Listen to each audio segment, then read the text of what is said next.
새날을 여는 새벽 말씀 나눔입니다.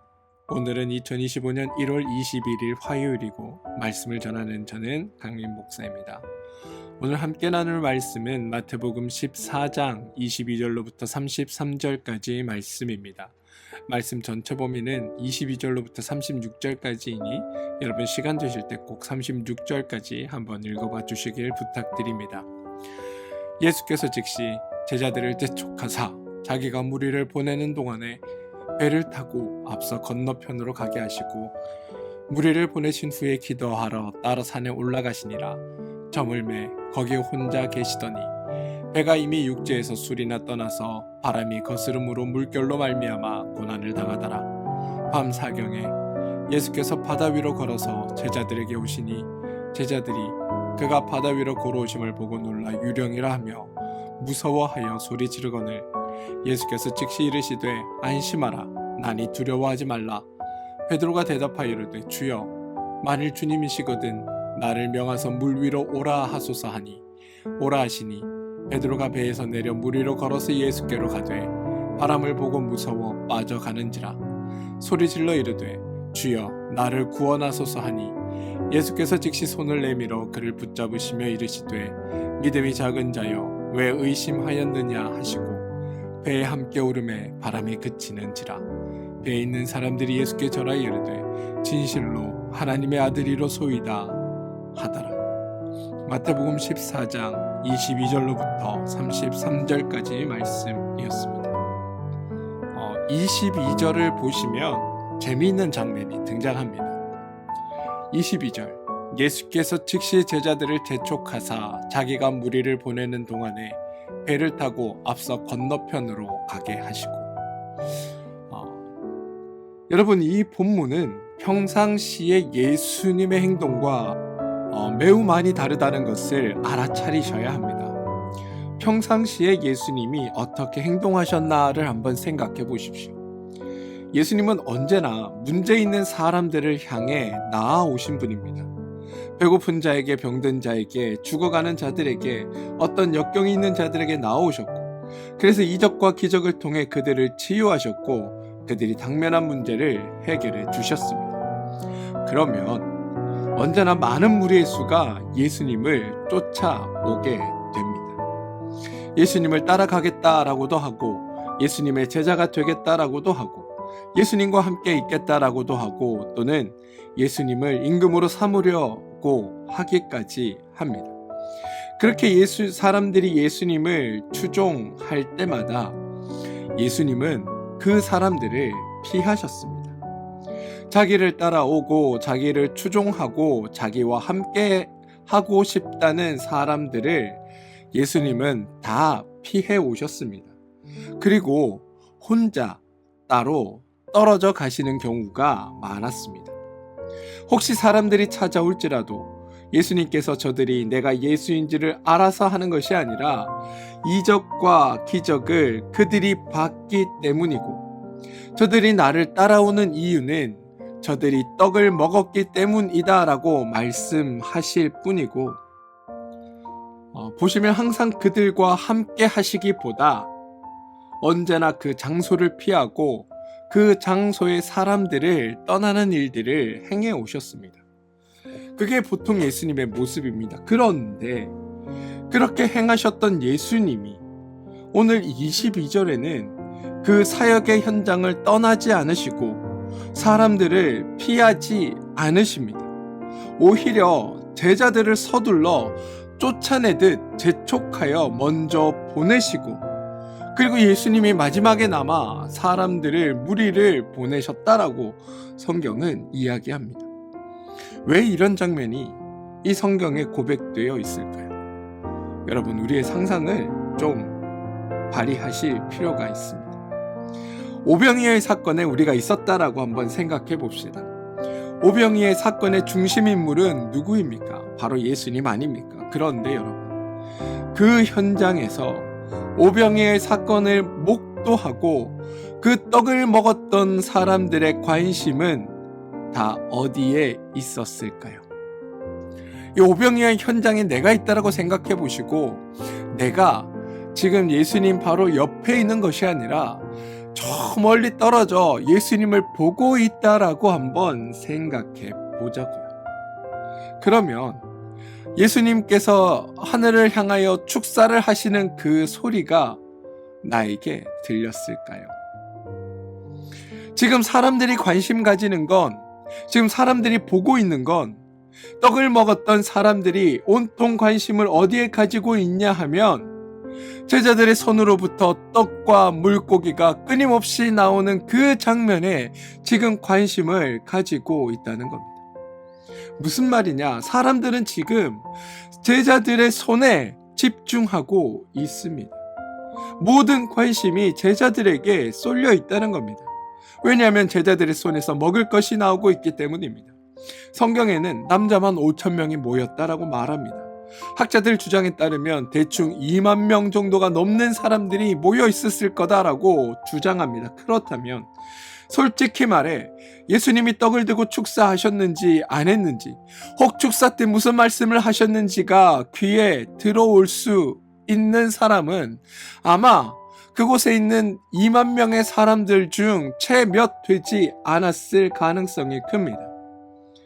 나머지는 멀리 떨어져 있습니다. 그런데 제자들 12명이 여기저기 퍼져나가며 그들의 손에서 먹을 것이 쉼없이 나오는 상황입니다. 그렇다면 사람들의 관심은 축사를 하신 예수님께 있을까요? 아니면 떡과 물고기를 쉼없이 손에서 내주고 있는 제자들에게 있을까요? 당연히 제자들에게 있을 수밖에 없습니다. 자, 사람들은 놀라운 기적에 눈이 쏠려 있습니다. 즉, 문제는 그 일을 행하고 있는 제자들입니다. 제자들은 자신의 손에서 일어나고 있는 이 이적을 보며 예수님께서 일으키신 이 기적이 얼마나 놀라운가를 깨달음과 동시에 자신들을 바라보는 사람들의 동경의 눈빛, 기대의 눈빛, 희망의 눈빛들을 보며 또 자신을 향해 연신 고맙다고 허리를 굽신거리는 군중들을 보며 그들 마음에 왠지 모를 고향감이 솟구쳐 올랐을 겁니다. 꼭 내가 뭔가 대단한 사람이 된 것 같은 착각이 그들 가운데 넘쳤을 겁니다. 근데 아시다시피 여러분, 이 모든 일은 그들이 한 일이 아닙니다. 예수님이 축사하셨고 하나님께서 그 축사 가운데 역사하셔서 하나님의 역사이고 하나님의 기적이 그들 가운데 일어나고 있는 겁니다. 그런데 그 후광을 제자들이 받고 있는 겁니다. 갑자기 우쭐해지고 갑자기 뭐가 된 듯한, 자신도 그런 능력이 있는 듯한 그런 표정과 그런 마음 상태가 제자들에게 솟아나올 수밖에 없다는 겁니다. 예수님은 그런 제자들, 다시 말해 죄된 인간들의 심리를 사실은 너무 잘 알고 계셨습니다. 그래서 제자들을 현장에서 빨리 빼시는 겁니다. 혼돈하지 말라고, 착각하지 말라고, 너희들의 능력이 아니고 너희들의 손에서 일어난 기적이긴 하나 너희가 베푼 기적이 아니라고 그렇게 생각하면 안 된다고 지금 제자들을 재촉하여 배에 태워 건너편으로 건너가게 하시는 겁니다. 오늘날 목사들이 빠지는 오해와 왜곡이 이런 것들입니다. 성도의 필요에 의해 하나님이 목사에게 능력을 주시기도 하시고 은사를 주시기도 하시고 기도의 응답을 해 주시기도 합니다. 왜 그러시냐 하면 하나님이 그 성도, 그 대상을 긍휼히 여겨서 도와주시기 때문입니다. 그런데 그런 일이 일어나면 사람들은 그 목사가 능력이 있다라고 생각합니다. 그 일을 있게 하신 하나님을 보는 게 아니라 목사의 능력이, 목사의 권능이 뛰어나다라고 착각한다는 겁니다. 그러면서 목사를 숭배합니다. 하나님의 긍휼하심과 하나님의 능력과 하나님의 은혜가 나타나는 그 자리에서 하나님이 아닌 눈앞에 보이는 그 사람을 추종하게 되는 것, 그게 인간의 본성인 겁니다. 성도들은 우리 목사님 대단하다, 우리 목사님 능력 있다, 그 목사 섬기기에 온갖 열심을 다하지만, 그리고 그 목사는 마치 자기가 한 것처럼 대접받는 걸 당연하게 여기고 또 그것들을 요구하기까지 하지만 하나님이 하신 일을 가지고 결국에 자신이 높아지는 일을 하는 것뿐이라는 것, 이게 인간의 본성이고 우리의 죄성인 겁니다. 예수님은 그 마음을 아셨기에 제자들을 빨리 그 현장 속에서 끄집어 내신 겁니다. 자기들의 손에서 일어나고 있는 이적과 이 기사 때문에 사람들이 오해하고 자신 또한 착각에 빠져 있는 그 상황에서 빼내신 후에 그들의 실체가 무엇인지, 제자들의 본 모습이 무엇인지를 정확하게 알아야 된다라고 보여주시는 것. 그게 바로 오늘 본문의 핵심이기도 한 겁니다. 오늘 본문이 왜 이렇게 시작하는가를 보셨다면 오병이어 속에 나타났던 제자들의 모습과 오늘 갈릴리 호수 위에서 보여줬던 제자들의 모습을 비교해보며 성경이 무엇을 얘기하고자 하는지 우리 함께 나누어 보길 원합니다. 예수께서 제자들을 재촉하여 배를 타고 건너편으로 가게 했습니다. 문제는 24절을 보니 바람이 거스름으로 물결로 말미암아 고난을 당하더라라고 성경이 고백하고 있다는 겁니다. 예수님의 제자들의 많은 수가 갈릴리 호수에서 업으로 업을 삼았던 사람들입니다. 이건 여러분들도 잘 아는 내용이실 겁니다. 문제는 그랬던 그들이, 갈릴리 호수를 놀이터 삼아 살던 그들이 삶의 터전이었던 이곳에서 곤경에 빠져 있는 겁니다. 그리고 그 곤경에 빠져 있는 제자들을 보시고 예수님이 무리를 걸어 가셨습니다. 그런데 여러분, 좀 궁금하지 않으십니까? 왜 예수님이 무리를 굳이 걸어 가셨을까? 사실 갈릴리 호수가 요동하는 것을 경험한 건 이번이 처음이 아닙니다. 마태복음 8장을 보시면 예수님이 이 호수를 꾸짖으시며 잠잠하라 하니 이 갈릴리 호수가 잠잠해지는 일이 있었습니다. 이미 한번 비슷한 경험이 있었던 겁니다. 따라서 오늘도 제자들이 풍랑 가운데 호수에서 고난을 받고 있는 것을 보신 주님이 그냥 그 계셨던 곳에서 바다를 꾸짖으시면서 아주 간단하게 잠잠하라 라고 말씀만 하셨더라면 갈릴리 호수는 그 말씀에 순종하여 잠잠해졌을 게 뻔합니다. 그런데 왜 굳이 그 쉽고 간단한 방법을 내버려 두시고 주님은 이 호수를 직접 걸어 제자들에게 가셨을까 하는 부분입니다. 그냥 계신 그곳에서 바다를 꾸짖으시기만 하면 해결될 문제인데 왜 굳이 걸어 호수를 건너 제자들에게는 유령이다라고 오해를 받으며 이 나홀라우 난감한 상황을 만드시냐라는 게 궁금한 겁니다. 왜 그러셨을까요? 우리가 성경을 읽을 때마다 예수님께서 이 땅에서 행하시는 모든 사역의 본질적인 목적이 무엇일까를 늘 염두에 두고 말씀을 보아야 합니다. 그리고 그 뜻 안에서 말씀을 이해하고 해석해낼 수 있어야 합니다. 예수님의 궁극적 목적은 십자가 사역입니다. 그리고 지금 행하시고 있는 이러저러한 사역들은 예수님 자신과 하나님에 대해 알리고자 하시는 일을 행하고 계신 겁니다. 십자가 사건 후에 죄인들이 성도되었을 때 그 성도들이 하나님의 뜻과 원리를 따라 살려고 할 때 과연 하나님을 믿을 만한가? 과연 하나님을 신뢰할 만한가? 내가 하나님을 온전히 따랐을 때 하나님이 나에게 약속한 그것을 하나님께서 진짜 이루시고 완성할 능력이 있는 분인가? 이런 것들을 확인할 수 있어야 합니다. 그리고 그런 것들을 미리 보여주는 장면, 그게 오늘의 장면입니다. 제자들에게 그 모든 일을 행하는 이가 예수다. 그리고 예수는 말한 대로 이룰 수 있는 자이다라는 것을 증명해 주는 것, 그게 사실은 오늘 주님이 무리를 걸어가신 목적이라는 겁니다. 사람들은 사람 자신들이 직면하고 있는 문제를 해결해 주는 그 방식을 통해 하나님만이 우리의 문제를 온전하게 해결해 주실 수 있는 해결자이시구나라는 것을 알아야 하는 겁니다. 지금도 그 일을 위해 주님이 바다를 건너고 계십니다. 바다에서 고난당한 이들을 꺼내주면 그들이 두 번 다시 고난을 안 당하느냐? 그건 아닙니다. 지금 주님은 바다를 잔잔케 하는 것이 목적이 아니라 너희들이 어려움에 직면해 있을 때 너희들을 지켜보고 있으며 너희가 도움을 요청하기 전에 이미 너희를 위하여 너희의 구원을 위하여 은혜의 손길을 펼치시는 이가 바로 하나님이고 내가 바로 그 일을 알리기 위해 너희 가운데 왔다라는 것을 주님은 오늘 이 사건을 통해 우리 가운데 보여주시고 계시다는 겁니다. 오병이어의 사건도 제자들이 오늘 풍랑을 만나 이 문제를 해결하는 것도 우리 인간이 가지는 모든 본질적인 문제의 해결자는 하나님이시다라는 것을 성경은 우리에게 말하고자 하는 것입니다. 인간의 문제의 본질이 뭐냐? 죄다.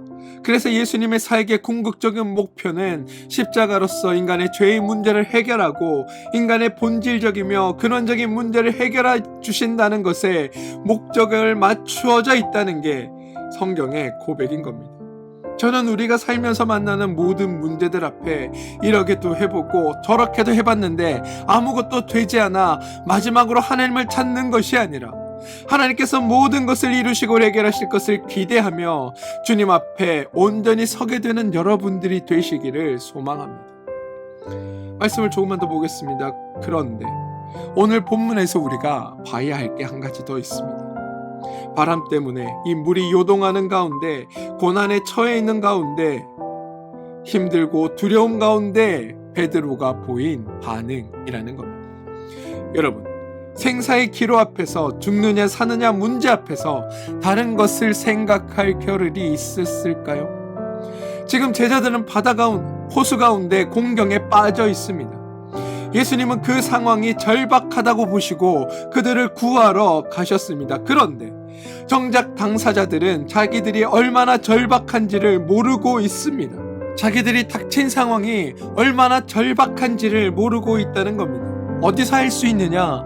주님을 보며 유령이라고 말한 그 부분에서 찾아낼 수 있습니다. 아니, 목숨이 왔다 갔다 하는 순간이고 살아야 하는 그 순간이라면 누가 오는지 어떻게 오는지 그걸 어떻게 합니까? 지금 이 순간을 빨리 넘어가자라고 해야 되는 것 아닙니까? 그런데 멀리서 오시는 주님을 보고 유령인가 하여 제자들은 놀랐다고 합니다. 지금 목숨이 왔다 갔다 하는 순간에 그들은 다른 것들을 돌아볼 여유가 있었다라는 겁니다. 뿐만 아니라 주님을 만난 베드로의 반응을 한번 보십시오. 여러분, 베드로가 주님께 요구한 게 무엇입니까? 주여, 만일 주님이시거든 나를 명하사 물 위로 오라 하소서입니다. 여러분, 지금 베드로 상황 파악이 안 되는 게 보이십니까? 베드로 지금 질문이 틀렸습니다. 죽느냐 사느냐는 이 절체절명인 순간에 예수님을 보았다면 주님 살려주십시오, 주님 이 풍랑을 잠잠케 해주십시오 라고 요청해야 하는 게 맞습니다. 그리고 모든 상황이 정리된 후에 주님께 그 주님 무리를 걸어오셨는데 나도 그렇게 무리를 걸을 수 있겠습니까? 라고 요청하는 게 맞는 순서 아닙니까? 그런데 지금 그는 죽을지도 모르는 상황에서 예수님께서 무리를 걷고 있는 것을 보시며 이야, 신기하다, 어떻게 저런 일이 가능한가, 야 나도 한번 해보고 싶다라는 생각이 들었다라는 겁니다. 여러분, 이 베드로의 모습 우리의 신앙의 모습과 닮아있지 않습니까? 우리가 주님께 요구하는 것 사실은 전혀 본질적이지도 않은 것, 전혀 시급하지도 않은 것, 전혀 우리의 생명과 우리의 영생과 아무런 관련 없는 것들을 우리는 하나님께 매우 중요한 문제라고 구하고 있는 것 아니냐라는 겁니다. 그런 것들을 기도 제목이라고 주님 앞에 요청하고 있는 것 아닙니까? 하나님은 우리에게 지금 가장 필요한 것, 가장 절체절명의 것, 반드시 해결해 줘야 할 것을 해결하시기 위해 우리 가운데 오셔서 그것을 해결하기 위해 일하고 계신데 정작 우리는 내게 필요한 게 무엇인지도 모른 채, 정작 내게 있어야 할 건 구하지 못한 채 그저 일어나는 신비하고 놀라운 일 앞에 그거나 구하고 있는 게 우리의 요청 아니냐라는 겁니다. 베드로도 한심하지만 베드로만큼 우리도 사실 한심하긴 마찬가지입니다. 그런데 여러분, 우리 주님은 그러한 요구에 오늘 응답했다라고 성경은 고백합니다. 베드로가 물을 걷게 해달라고 요청하자 그 요청에 응해 주신 겁니다. 그런데 여러분, 여기에 우리가 좋아할 건 아닙니다. 왜냐하면 30절에 베드로가 바람을 보고 무서워 빠졌다라고 말하기 때문입니다. 그리고는 물에 빠져 소리질러 이르되 주여 나를 구원하소서라고 말하며 절박하게 그의 목숨을 구해줄 것을 주님 앞에 요청하고 있습니다. 그런데 아시다시피 나를 구원하소서라는 요청은 예수님을 만나자마자 했어야 할 요청입니다. 배가 요동하고 주님이 오셨을 때 주님 우리를 구원하소서라고 요청했어야 합니다. 그런데 자신이 처한 상황도 모르고 있다가 정작 주님이 찾아오자 엉뚱한 것만을 구하고 그 엉뚱한 것 뒤에 정말 중요한 문제가 닥치자 그제서야 살려달라고 요청하는 그 베드로의 모습이 바로 우리의 모습과 닮아 있다는 겁니다. 사랑하는 성도 여러분, 예수님은 우리의 본질적인 문제를 해결해 주시는 분입니다. 그리고 그 문제 해결을 위해 오늘도 우리 삶에 찾아오시고 우리와 동행하고 계십니다. 그런데 우리는 우리가 벌려놓은 일들 때문에 공경에 처하고 그제서야 비로소 도와달라고 건져달라고 안달하는 것, 그게 우리의 모습이고 베드로의 모습인 겁니다. 사랑하는 성도 여러분, 저는 우리가 우리의 신앙을 돌아보게 되길 원합니다. 예수님이 하고 싶으셨던 것은 바다를 걷는 게 아니었습니다.